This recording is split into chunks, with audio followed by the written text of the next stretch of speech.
नमस्कार, आप देख रहे हैं the earth news digital platform. मैं हूं आपके साथ अमन शर्मा। वीडियो को ज़्यादा से ज़्यादा इसलिए शेयर करिए क्योंकि ये वीडियो जो है वो आप लोगों के लिए काफ़ी ज़्यादा ज़रूरी रहने वाली है।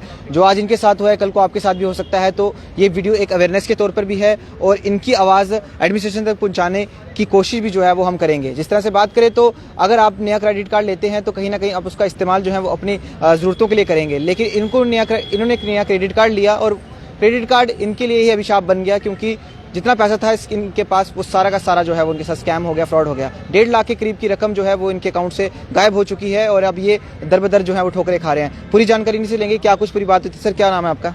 सर, मेरा नाम राजेश गुप्ता है। मेरे को कल फ़ोन आया था कोई 5 बजे करीब, तो उन्होंने मुझे फ़ोन किया कि मैं इंडोसिंध बैंक से बोल रहा हूँ, तो ऐसी बात है कि आपने नया कार्ड इंडोसिंध बैंक का क्रेडिट कार्ड लिया हुआ है। मैं हाँ जी सर, मैंने लिया। तो बोलने लगा कि आपका जो क्रेडिट कार्ड है उस पर एक फ़ीचर चला हुआ है, वो है कार्ड सेफ्टी फीचर, जिसके आपको चार्जेस पड़ेंगे 3500 रुपये पर मंथ। मैंने कहा ये कार्ड फीचर्स तो मुझे चाहिए नहीं, मैं क्या करूँगा कार्ड फीचर, मैं कौन सा कोई कार्ड लेकर ऐसे फेंक रहा हूँ बाहर, जंग ऐसे रख रहा हूँ। तो उसने कहा कि आप ऐसा करो, आप इसको बंद करवा दो। मैं ठीक है सर, बंद कर दीजिए। तो मैं कोई बात नहीं, आप ऐसा करो, मैं ब्रांच में जाके बंद करवा दूंगा। कहते नहीं, ब्रांच में जाओगे आप अपने फ़ोन से भी कर सकते हैं आराम से। मैं आपको OTP नहीं दूंगा, ना कोई लिंक यूज़ करूँगा आपका। ठीक है। तो कहते ठीक है, आप खुद कीजिए। उन्होंने मुझे बताया कि आप गूगल में जाइए, गूगल में जाके वहाँ पे आपको IndusInd card care credit card care लिखना है। मैं ठीक है, मैंने इंडोसिंध क्रेडिट कार्ड केयर लिखा। जैसे मैंने क्रेडिट कार्ड लिखा, वहाँ पे एक पूरा इनका पोर्टल आया इंडोसिंध का, जो भी ऐसे इंडी बैंक के नाम से। तो मैंने कहा ठीक है, ये बैंक का ही है, तो हमें इसमें क्या है। तो उन्होंने फिर उसके बाद मुझे कहा कि अपनी डिटेल भरो। मैं ठीक है, मैं डिटेल भरी, अपनी नॉर्मल जो डिटेल होती है वो भर के मैंने जैसे सबमिट की, तो मेरा एक ट्रांजेक्शन हुई 3 मिनट के बाद 5:07 पे, फिर 5:10 पे, फिर 5:14 पे, और मेरी 3 ट्रांजैक्शन हुई हैं 48,849 रुपये 60 पैसे की। अच्छा। सेम ट्रांजैक्शन हुई है 3 बार। अच्छा। मतलब 1.5 लाख के करीब इन्होंने मेरा पैसा निकाल लिया वहाँ से। सर, उन्होंने आपसे कोई OTP नहीं मांगा? कोई OTP नहीं शेयर किया मैंने, कोई आपको उनको वही लिंक नहीं मैंने दबाया, ना कुछ किया मैंने। तो अभी आप अंदर गए थे बैंक में? तो मैं कल शाम को ही आया था बैंक में 4:45 बजे के। मुझे 5:15 बजे ये चीज़ हुई, तो मैं 4:45 बजे तक इधर पहुँच गया। इधर मैंने बात की बैंक वालों से, बैंक वालों को मैंने कंप्लेन कर दी है। तो इन्होंने मुझे एक मेल ID दी थी, मैंने उस पर भी अपना ट्रांजैक्शन ID वगैरह सब कुछ डाल के उनको भेज दी है। तो उन्होंने मेरे को 3 दिन वर्किंग आवर्स के लिए उन्होंने रिवर्ट करने के लिए बोला है। अभी ये नया क्रेडिट कार्ड है? हाँ, नया यूज। देखो ये 5-25 मई मंथ का ये बना हुआ है, ठीक है, मई मंथ का बना हुआ है, जब मुझे पिछले हफ्ते ही रिसीव हुआ था ये। अच्छा। तो देख सकते हैं आप, एक परिवार हमारे साथ जुड़ा है और इनके अकाउंट से जो है वो लगभग 1.5 लाख के करीब का कैश जो है वो उड़ाकर फरार हो चुका है वो फ्रॉडस्टर जो स्कैमर है। और साइबर सेल में आपने कंप्लेंट की? भी साइबर सेल में मैंने कल ही कर दी थी कंप्लेन। क्या बोल रहे हैं वो उन्होंने कंप्लेन तो नोट कर ली है, मुझे एक्नॉलेजमेंट दे दी है, मैंने एक्नॉलेजमेंट रख ली है। अब देखो वो कितनी जल्दी वो इसको ट्रेस कर पाते हैं।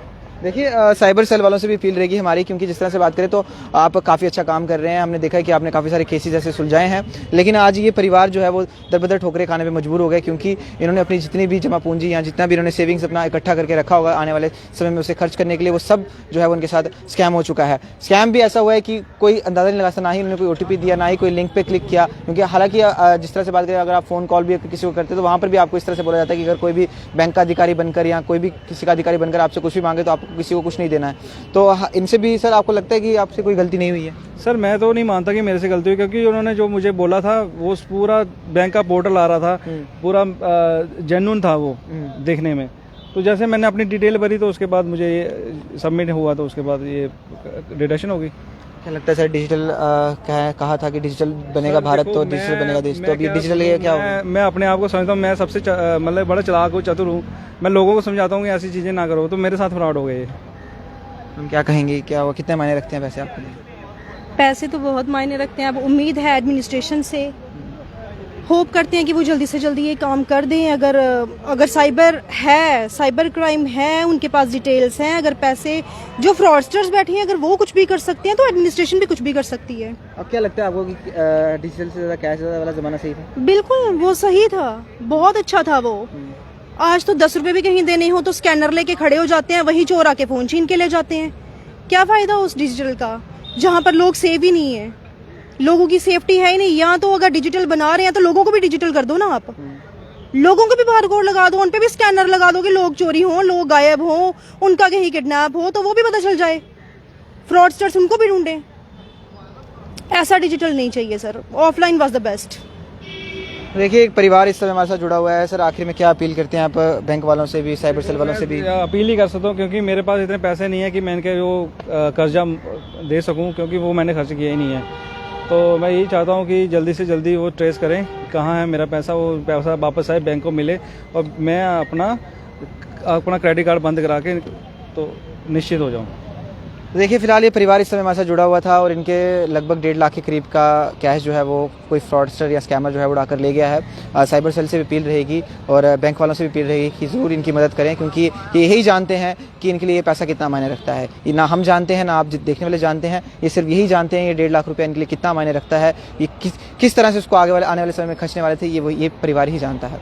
बस आप लोगों से एक अपील रहेगी, इस वीडियो को शेयर जरूर करिएगा ताकि ये वीडियो हायर अथॉरिटीज़ तक जा पहुँचे और उनको भी पता चल सके कि आखिरकार किस तरह से जम्मू में नया तरीका जो है वो फैल रहा है, किस तरह से लोगों को स्कैम करना है, किस तरह से बेवकूफ़ बनाना है, किस तरह से लोगों को लूटना है। फिलहाल साइबर सेल से अपील रहेगी इस मामले को जो है वो गंभीरता से लें और बैंक वालों से भी अपील रहेगी कि आप भी इस चीज़ का थोड़ा सा ध्यान रखें और नेक्स्ट टाइम दोबारा अगर ऐसा किसी कस्टमर के साथ हो तो तुरंत जो है उनकी सुनवाई वहाँ पर होनी चाहिए। देखते हैं अर्थ न्यूज़, कैमरा पर्सन अश्वनी के साथ, दीजिए इजाज़त, नमस्कार।